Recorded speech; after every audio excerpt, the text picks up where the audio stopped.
Now, you two guys are, you know, heavily competing against each other. Now, last year, I think it was, you went up for a ball up against Campbelltown and came down and went down on your neck and ended up having to be taken off. And I got knocked out. And you still find it funny. I'm not quite sure the funny part. No, I don't find it funny. It was actually quite distressful, you know, when we watched it. But it was spectacular footage that we had on the show. And then this year you've done the same thing at your home ground, wasn't it? Yeah, against Croydon. Yeah. I think it was Dave Manicella put me over and I landed on my head. But so that's like one for you and one for you. How are you going to outdo each other? I was watching the show that night, wasn't I? And I rang him straight away. They said, like, you've done you've done the same thing. So we had a bit of a chuckle about it. But it happens, doesn't it? You go for the ball, your eyes are on the ball, and yeah, you wouldn't change anything. You just go hard, and those things happen, unfortunately, sometimes. Now, look, there's guys out here, there's young kids that obviously go to watch all three of you and have watched all three of you. You're their heroes. They want to be like you. Who were your heroes when you were growing up? Leanne? I'd have to say Tracy Wheeler in the women's game. She played for Australia for 10 years. She came to Adelaide and played National League with Adelaide Sensation, and so I got to spend a lot of time with her there. And then also when I went to Canberra, I spent a lot of time with her there.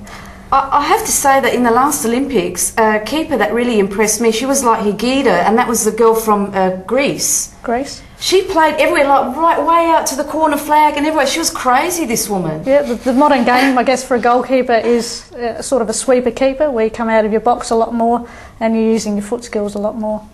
And what about yourself, Dan? I'm a Villa fan, so Mark Bosnich. Oh, well, we won't hold that against you. So Mark Bosnich, yeah, well, he was a great keeper, wasn't he? Yeah, and locally when I sort of grew up, Robbie Zabika was playing at Adelaide City, so that was always pretty entertaining. Yeah. And what about yourself, Ben? Yourself? Yes, it's similar to I guess I watched a lot of the English Premier League. Neville Southall, Welshman, like I liked him. And more recently, I still look up to people. Playing Edwin van der Sar's probably my local hero, or not local, but my hero at the moment.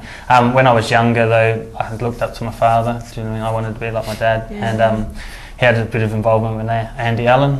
So we used to go and watch Andy Allen a fair bit, and I sort of watched him and sort of learnt a lot of things from him. Well, being a big Man U fan, I was a Peter Schmeichel fan through and through. I love watching him play. I think he was very, very entertaining. I have to say, techniques, saving a penalty. How do you face up to a penalty? I know you like an intimidation. I know you like movement, your little chicken dance and stuff like that. I don't know, like obviously it didn't work for me on the weekend because I let it in. We'll see that later on too, by the way. There's no chicken dance. No. I have saved one from the chicken dance, so maybe I'll have to go back to doing the chicken dance. Yeah. It's just trying to get into the mind of the striker. I think you watch body movements, you watch eye movements, you try and go on past games that you've seen them play and where they've put penalties. We have a bit of a chat every now and again on where people went and things like that. So yeah, that's what I do for me. And Daniel, yourself? Just try and stop him. I'm not going to give away any secrets, but no, of course not. We can't let you do that. Often you go on their run up, their sort of the way they're going to strike the ball. You tend to try and read where they're going to play. If you wait for them to kick the ball, it's too late, really. But if you go too early, it's went a bit early against Adelaide City this year in Calvi. It made me look pretty stupid, really, and just rolled it into the other corner. So it depends on the player and. Basically I'd go off their run up. So Leanne, are you into intimidation at all? Yes. Or sledging? Not sledging, but I do come off my line and meet the striker at the penalty spot. I might have a little grin and a smile at them. I think the longer you can stall them from taking the shot, the longer they've got to think about potentially missing it. Yeah, well, that's fantastic. Okay, well, look, we're actually going to go for a short break now, and when we come back, we're going to be talking more keepers. We're going to be looking at also the FFSA Cup results, so stick with us because you're watching Full On Football. Here we go.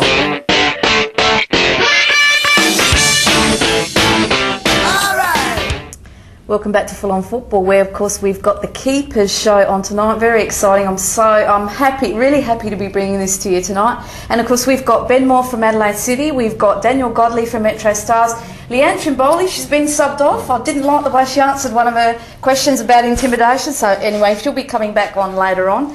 And guys, we're going to talk about FFSA Cup quarterfinals. The footage you'll see, of course you won't enjoy one part of that footage where you missed the penalty, but... if I did dive the other way, I thought I would have saved it. Yes, I know, I looked at that 2-3 times. Now, of course, let's have a look at the results first, then we'll talk about your game, Daniel. So we'll look at the results from the quarterfinals. We had, of course, Campbelltown City going down to Adelaide City. That was a really great game, actually, I must admit. It was a very good game, that one. So Campbelltown 1, Adelaide City 2. Captain Zara scoring the penalty there, and Deruvo and Maury. Every week we see that name there. Unbelievable guy. So MetroStars 2, Modbury Jets 0. Young and Karlovic scoring the goals there. Western Strikers, the lone goal, 1 against South Adelaide Panthers, with Festa scoring that goal. And Pirates 1, Adelaide Blue Eagles 5, with Pasalacqua scoring the goal for Pirates. Forte getting a hat-trick for Adelaide Blue Eagles. Ricardo da Silva, he's been playing great last few weeks, and Taylor as well scoring the goals there for Adelaide Blue Eagles. Daniel, your game. I heard much about that game. How can I put it? A few decisions not going Modbury's way, I guess, in some instances. You always get some decisions going your way and some against you. Yeah. Just every time there seemed maybe a controversial free kick, we scored off it. Yeah. So they were pretty strong, what, first 10-15 minutes, and then basically you guys came over the top of it? Yeah, we started off very slow, and then when we sort of got into our stride, it looked like it was we were going to cause a bit of a blowout, really, and half-time came, and we took the foot off the pedal in the second half, and we're supposed to be concentrating on our defending, but it was pretty average performance in the second half. So how did Tunbridge and Matriciani go? Did they play, both of them? Yeah. So very quiet, unusual not to see them up there. Yeah, Scotty played just behind Matrish this week, and Daniel Spags played alongside Scotty. So they played, I think Mick came off with about half an hour to go. And I heard Stavridis was on the bench to start with, was he? Yeah. Jimmy and Mick Peroni were on the bench this week. Just a bit of a reshuffle, tried a different tactic this week, and yeah.